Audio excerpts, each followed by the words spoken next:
Evangelho de Mateus 5, versículo 6. Diz assim: bem-aventurados os que têm fome e sede de justiça, porque eles serão fartos. Amém? Pai amado, em nome de Jesus, essa é a Tua palavra, inspirada pelo Teu Espírito Santo. Fala aos nossos corações, Senhor, nessa noite, em nome de Jesus. Amém. Os irmãos podem sentar-se, fiquem à vontade. Amados, estamos aí ao longo das semanas estudando o Sermão do Monte. Essa mensagem foi pregada pelo nosso Senhor e Salvador Jesus Cristo a uma grande plateia de ouvintes, famintos e sedentos por Deus. Ele estava no monte, falando para uma multidão. Ele tratou de vários assuntos nessa ocasião, nesse Sermão do Monte. Inclusive, ele já introduziu o seu sermão falando sobre as bem-aventuranças e enfatizando que os pobres de espírito, os que choram, os mansos e os que têm fome e sede de justiça são bem-aventurados. Até aqui vimos isso. Inclusive o tema da manhã de hoje, o tema foi fome e sede é sinal de vida. Uma mensagem que vai para o canal talvez hoje ainda ou amanhã. Fome e sede é sinal de vida. Quando uma criança nasce, o primeiro sintoma que está viva é buscar o seio materno, né? E quando uma pessoa se converte a Cristo, o primeiro sinal é fome e sede de Deus. Não fome e sede de bens materiais, de riqueza. Isso é consequência de trabalho, esforço, estudo, dedicação. Mas o cristão tem fome e sede de Deus. E vimos também de manhã alguns paralelos entre o apetite físico e o espiritual, entre o pão da terra e o pão do céu. Eu não sei se você já sentiu fome na sua vida ou se já sentiu sede. Fome eu nunca passei, comia mal, mas porque dadas as circunstâncias da época, era o melhor que tinha. Para lembrar de uma fritada que a minha mãe fazia, que era terrível. Era um ovo com farinha de trigo na frigideira, ela aumentava para 4, e com muita cebola, e eu tomei trauma de cebola desde a minha infância, e eu era magro de dar dó, né? Tinha comida, mas eu não tinha apetite, por conta das circunstâncias. Não que minha mãe fosse uma péssima cozinheira, é que não tinha condições de fazer uma comida boa. Agora, sede, eu já tive muita sede na vida, principalmente na infância. Não sei quem já soltou o cafifa aí, e eu ficava o dia todo na rua sem água, ao ponto de a língua colar no céu da boca, aquela secura por água, né? Mas Jesus fala aqui de fome e sede, mas não é fome e sede de pão, de comida, nem fome e sede de bebida. É fome e sede de justiça, fome e sede da presença de Deus. Então enfatizamos aí esse paralelo entre o apetite, a fome e a sede física e a espiritual. E vamos continuar fazendo então essa diferenciação, esses paralelos entre a questão física e a espiritual. E primeiro, queridos, uma pessoa saudável, né, com saúde, ela não fica satisfeita sem se alimentar. É uma pessoa saudável. Jesus disse que bem-aventurados são os que têm fome e sede de justiça, pois eles serão fartos. Irmãos, ficar o dia todo sem comer e mesmo assim não sentir fome, né, não é um bom sinal, não é saudável, não é normal. Estar satisfeito sem se alimentar é sintoma de doença, né? Sintoma de doença. Eu sei que eu não estou bem de saúde, que eu sou capaz de ficar o dia todo sem fome, e não é normal isso. Isso não é saudável. Alguma coisa, tem orado, Senhor, me cura, não sei o que é. Mas a pessoa ficar sem sentir fome não é normal. Agora, o que leva alguém a esse quadro aí, fisicamente falando? Desidratação, problemas hormonais, doenças gastrointestinais, diabetes tipo 2, baixa produção de hormônio da tireoide, anorexia, bulimia nervosa, estresse crônico, ansiedade, depressão. Tudo isso faz com que a pessoa não sinta fome e tenha a sensação, né, de que está satisfeito. E na vida espiritual isso é muito, mas muito sério, né? É preocupante quando alguém se sente satisfeito espiritualmente, está tudo bem, mas sua vida está em crise. Crise em todas as áreas, crise moral, crise conjugal, crise pessoal e assim por diante. É preocupante como uma pessoa vive na prática do pecado. Ela vive no roubo, vive no adultério, vive aí na prostituição, vive na mentira e passa aí um ar de espiritualidade dentro da igreja, né? E até na comunidade, até dentro de casa ela passa como se estivesse tudo bem, tudo normal, quando tudo vai mal. É lamentável quando alguém também guarda mágoa no coração, é invejoso, não perdoa, não sente necessidade alguma de arrependimento pela vida esculachada que às vezes vive e ainda assim diz amar a Jesus. Está tudo bem, quando na verdade está tudo mal. Isso é triste.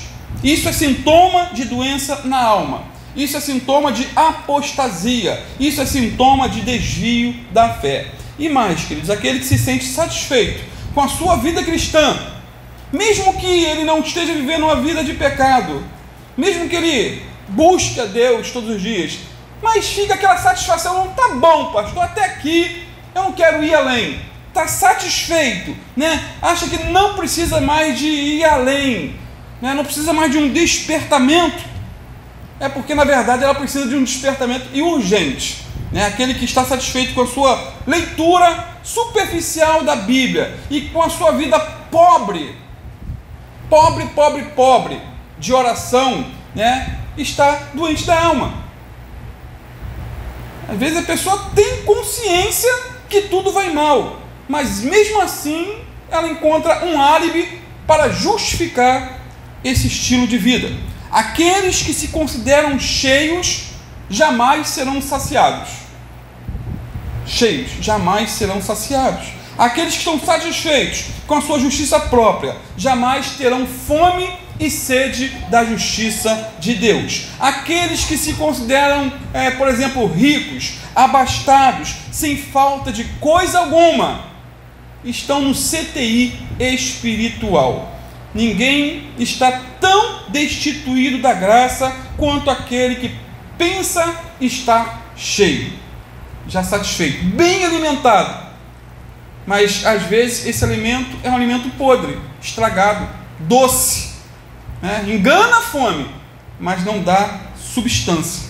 Então, esses crentes estão como os crentes lá daquela igreja de Laodiceia, né? Essa igreja de Laodiceia é um retrato, muitos entendem, da igreja atual, da igreja dos últimos dias. Eles diziam, Apocalipse 3,17: rico sou, estou enriquecido e não tenho falta de nada. Está tudo bem. Só que Jesus bota o dedo na ferida e diz uma palavra tremenda: e não sabes que és um desgraçado, e miserável, e pobre, e cego, e nu. Eles não sabiam, mas Jesus sabia.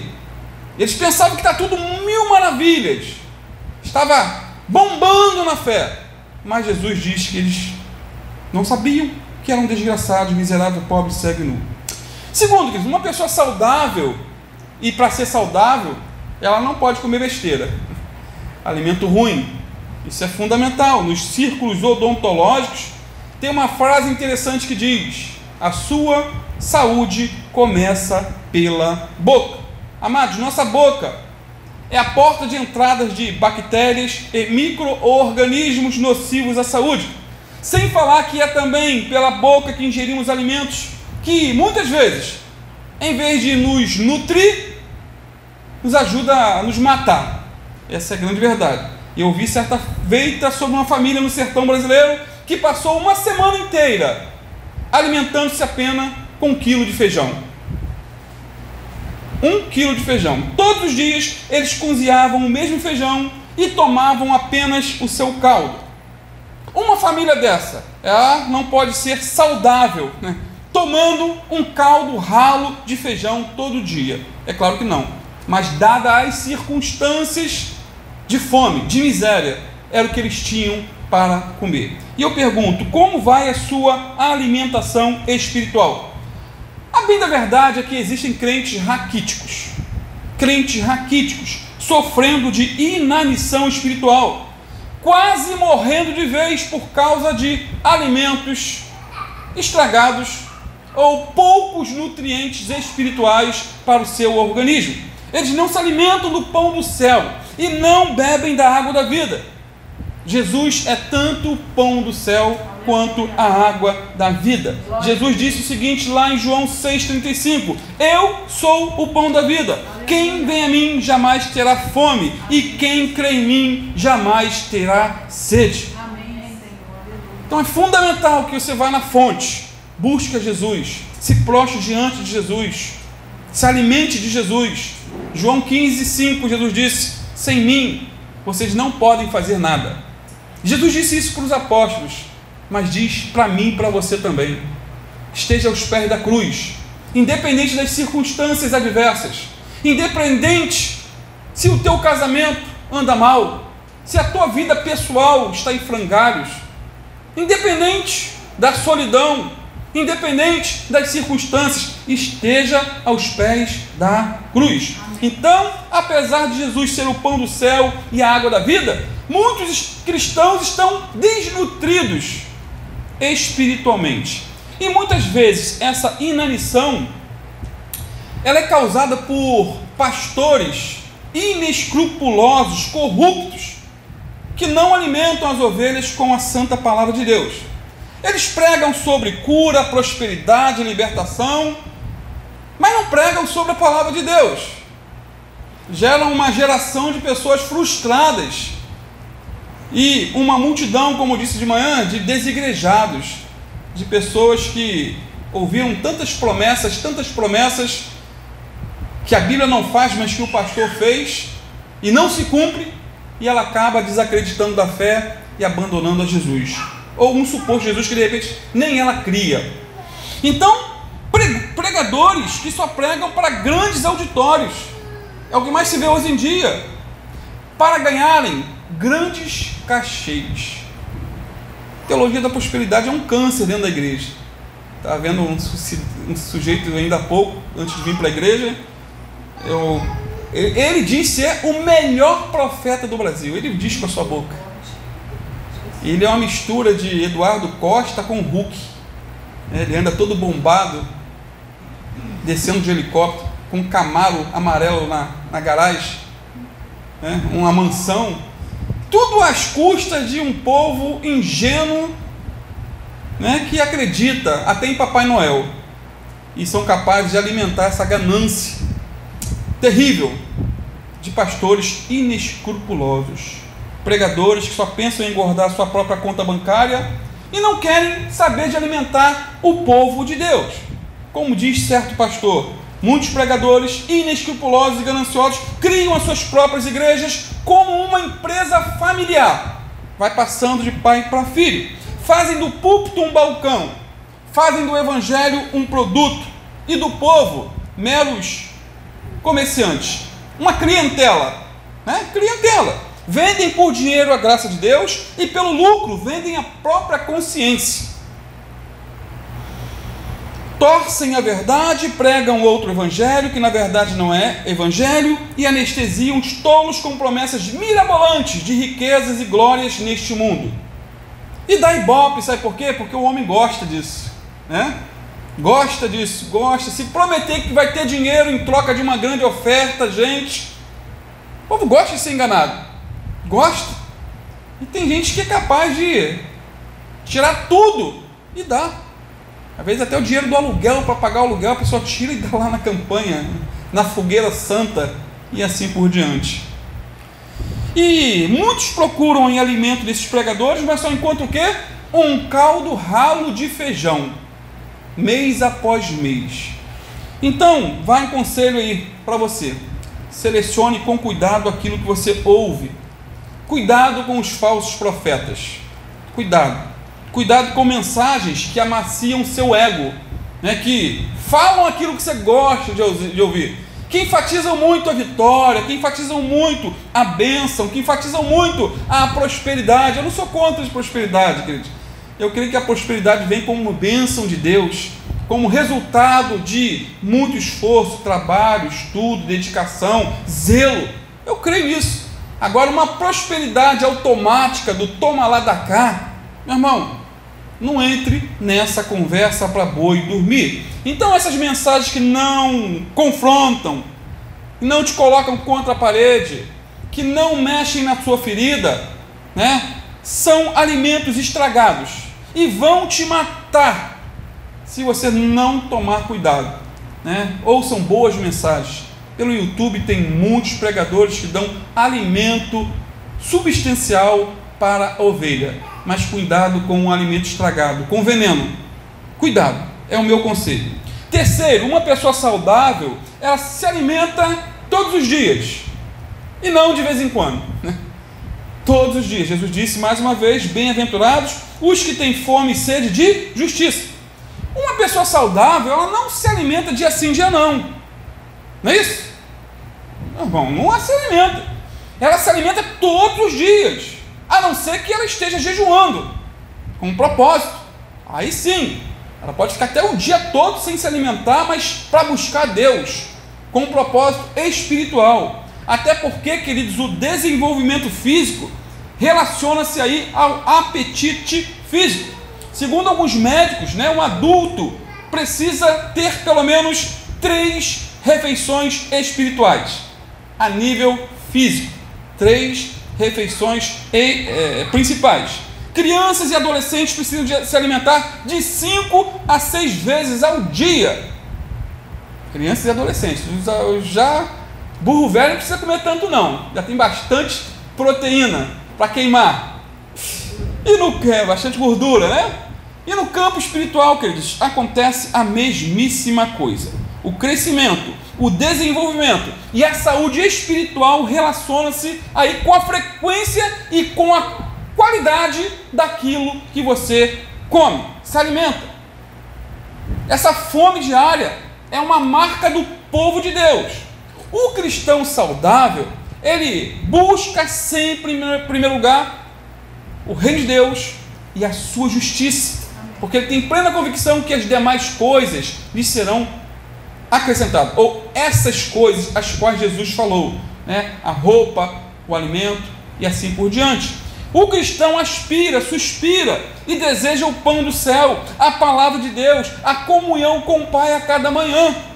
Isso é sinal de vida cristã saudável. Ele deseja ardentemente ser transformado progressivamente. Ele aspira às coisas do céu, ama a santidade, tem prazer nas coisas de Deus, deleita-se em Deus e ama a sua lei todos os dias.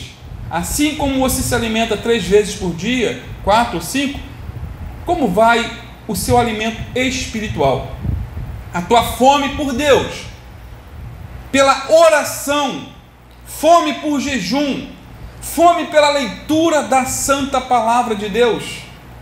Como vai o seu apetite espiritual? Eis a questão. Ou seja, quem tem fome e sede quer sempre mais. É um eterno insatisfeito, não uma insatisfação a nível de um pecado, de uma murmuração, mas uma insatisfação no sentido de buscar mais de Deus, de querer mais a presença do Espírito Santo. Ele está satisfeito sim, mas nunca saciado. Não importa o quanto ele ama a Deus, ele quer amar mais. Não importa o quanto ele ama o seu irmão, ele quer amar mais. Não importa o quanto ele já leu a Bíblia Sagrada, se 10 vezes, 20 vezes, 100 vezes, ele quer ler mais a santa palavra de Deus. Não importa o quanto ele já jejuou na vida, ele quer jejuar mais. Queridos, o cristão saudável, guardem isso, é como Moisés, que conheceu a Deus lá na sarça ardente. Lembra de Moisés? Que experiência espetacular. Experiência espetacular. Depois ele viu milagres e maravilhas no Egito. Moisés viu o Mar Vermelho se abrindo, viu Deus tirando a água da rocha. Imagine que milagre. E viu Deus também fazendo o maná cair diariamente. O povo tinha que ir lá e colher o maná diariamente, assim como diariamente temos que buscar a presença de Deus. Moisés também viu o dedo de Deus escrever os 10 mandamentos nas tábuas de pedra. Mesmo assim, com toda essa experiência, Moisés queria mais. Ele queria ver a glória de Deus. Ele não estava satisfeito com tudo que já tinha experienciado, toda a experiência, mas ele queria mais. Lá em Êxodo 33, 18, ele pediu: Senhor, mostra-me a tua glória. É uma eterna insatisfação, ou uma insatisfação sadia, saudável. Portanto, uma das marcas de um crente saudável é sempre querer mais de Deus. É nunca estar satisfeito com uma vida espiritual, mais ou menos, meia boca. Não. Sendo assim, precisamos ter aí uma santa insatisfação. Santa insatisfação. Lembra de Davi? Rei Davi? Ele foi ungido por Deus para ser rei de Israel ainda jovem. Era um homem segundo o coração de Deus. Tinha íntima comunhão com o Senhor. Escreveu o famoso Salmo 23. O Senhor é o meu pastor e nada me faltará. Sabemos que Davi não era perfeito. Não era. Depois de ter pecado seriamente, cometeu adultério e assassinato. Deus mandou o profeta Natã para confrontá-lo. Ele se arrependeu, foi restaurado, foi perdoado. Amados, depois do perdão, nós vemos que há uma sequência de desejos, de anseios profundos na alma de Davi. No Salmo 42, versículo 1 e 2, ele expressou dizendo o seguinte: assim como o servo brama pelas correntes das águas, assim suspira a minha alma por ti, ó Deus. A minha alma tem sede de Deus, do Deus vivo. Quando entrarei e me apresentarei ante a face de Deus?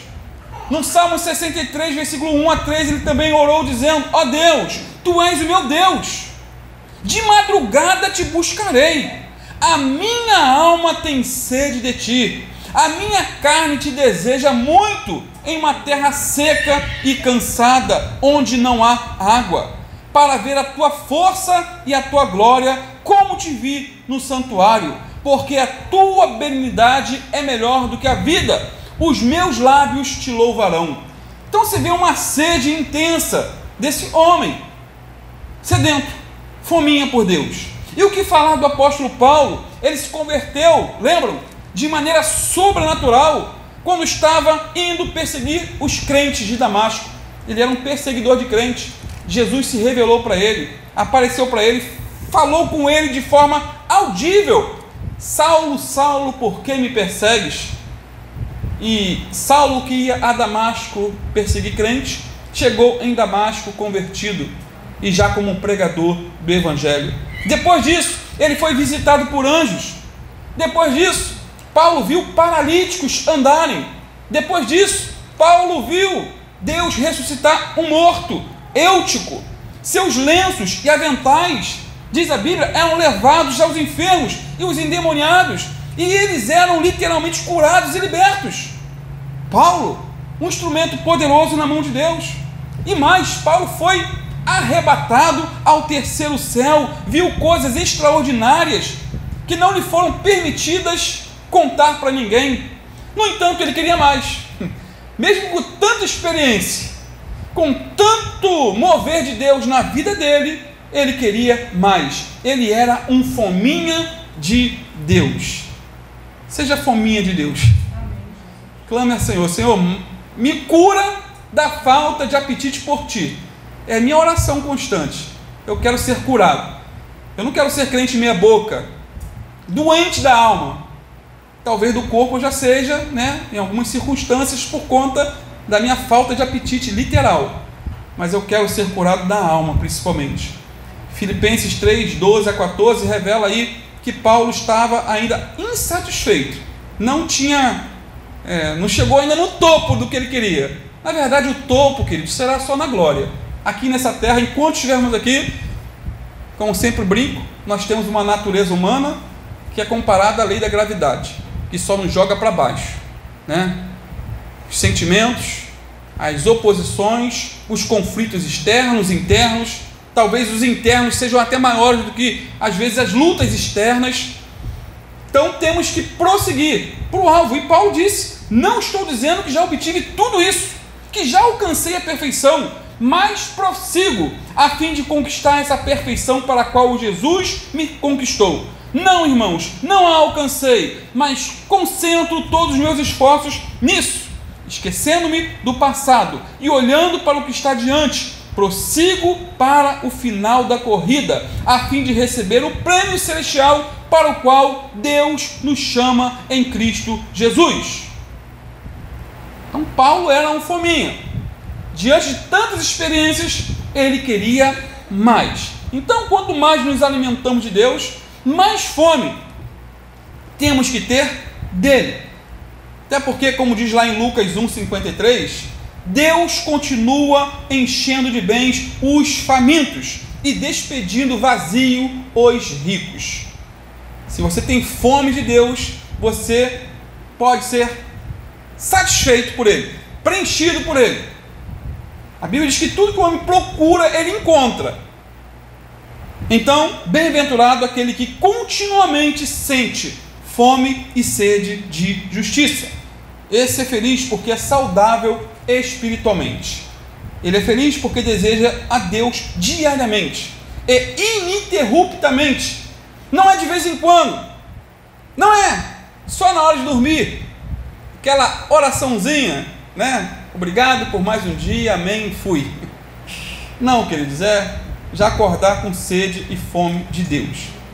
Agora, se você tem fome e sede de justiça diariamente, ou se você não tem fome e sede de justiça diariamente, se não há esse desejo na sua alma, há de se questionar se você sequer está no reino de Deus. Eu não vim aqui para questionar a tua fé, mas para mexer um pouco na ferida. Se você tem muita fome pela manhã, acorda com aquele apetite forte por um pão, um café, isso é saudável, mas não tem desejo por Deus, pela palavra de Deus, mesmo que 10, 15 minutos por conta do corre-corre do dia a dia. Se você não tem essa fome, questione a sua salvação, se realmente você está indo para o céu. Ah, pastor, mas é muito corrido, meu irmão. Quem quer faz a hora, não espera acontecer. Você está indo para o trabalho de ônibus, meu irmão, providencia meios, baixe mensagem, ouça a Bíblia em áudio, está lá lendo, ouvindo, se alimentando da palavra de Deus. Não perca teu tempo com banalidades, se alimente em nome de Jesus. Que o Senhor venha nos curar da falta de fome, falta de sede. Isso me faz lembrar de um relato verídico que o Major Gilbert contou quando ele e seus homens estavam na Palestina, no contexto da Primeira Guerra Mundial. Um contexto difícil, de muito embate. Ele e a sua tropa, eles quase morreram de fome e de sede. E em seu relato ele disse o seguinte: escutem, por conta da fome e da sede, estavam encurralados, o inimigo quase chegando para matá-los. Ele disse: nossa cabeça doía, nossos olhos ficaram vermelhos e o clarão ofuscou a nossa visão. Nossa língua começou a inchar, nossos lábios ficaram roxos e rachados. Quem viu aí Sociedade da Neve sabe o que é ter fome e sede. Quem já viu? Eu falei sobre esse filme de manhã, né? Que a fome se alimenta da morte.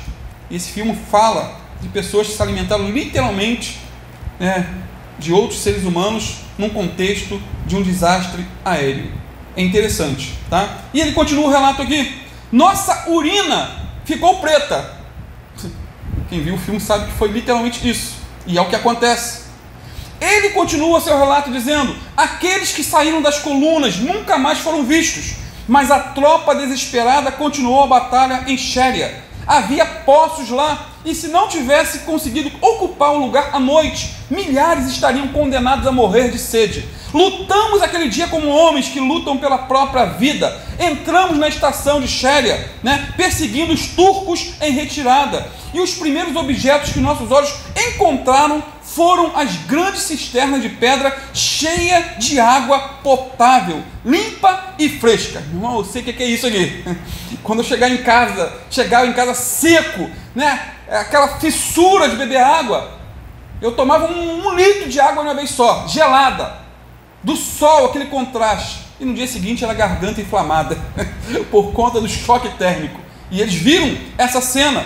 E eles dizem assim, levou 4 horas até que o último homem acabasse de tomar água. Acredito que todos nós aprendemos nossa primeira lição bíblica de verdade naquela marcha de Berseba até os poços de Xéria. E esse Machor concluiu dizendo: se assim fosse a nossa sede de Deus e de justiça, se assim fosse nossa sede por sua vontade em nossa vida, se tivéssemos um desejo ardente, envolvente e preocupante como naquele dia, como seríamos ricos em frutos do Espírito. Ele faz essa comparação, a experiência que ele teve na guerra, com fome e sede, para fome e sede espiritual. Aquele que tem fome e sede de justiça, disse Jesus, eles serão o quê? Fartos. Fome e sede de salvação. Fome e sede da eternidade. Porque Deus colocou no coração do homem o desejo pelo eterno, por uma experiência com Deus, por uma razão de viver. E só em Jesus encontramos essa razão de viver. Então, continuamente ore a Deus: Senhor, eu não tenho tido sede de Ti, se for esse o seu caso. Senhor, eu não tenho tido fome de Ti. Me cura, me restaura, aviva minha alma, quebra as cadeias. Eu não quero ser mais um. Eu não quero nadar e morrer na praia. Eu quero ir rumo à eternidade, no congregar, no participar, no estar juntos e assim por diante. Vamos ficar de pé e vamos orar. Prepare teu coração. Nós vamos estar participando do momento da ceia também, desse memorial instituído pelo Senhor Jesus, onde Ele nos manda, nos ordena a nos lembrarmos da sua morte naquela rude cruz. Pai Santo, Senhor do Universo, Criador dos céus e da terra, te louvamos, Senhor, por essa grande oportunidade que o Senhor nos dá de estarmos aqui mais uma vez para meditar na Tua Palavra, ouvir os Seus conselhos, a Sua orientação. Tua Palavra diz aqui, Teu Filho Jesus disse que o bem-aventurado é aquele que tem fome e sede. Se invertermos aqui, Senhor, é desventurado aquele que não sente fome e sede por Ti. Então tem misericórdia de nós, cura-nos nessa noite.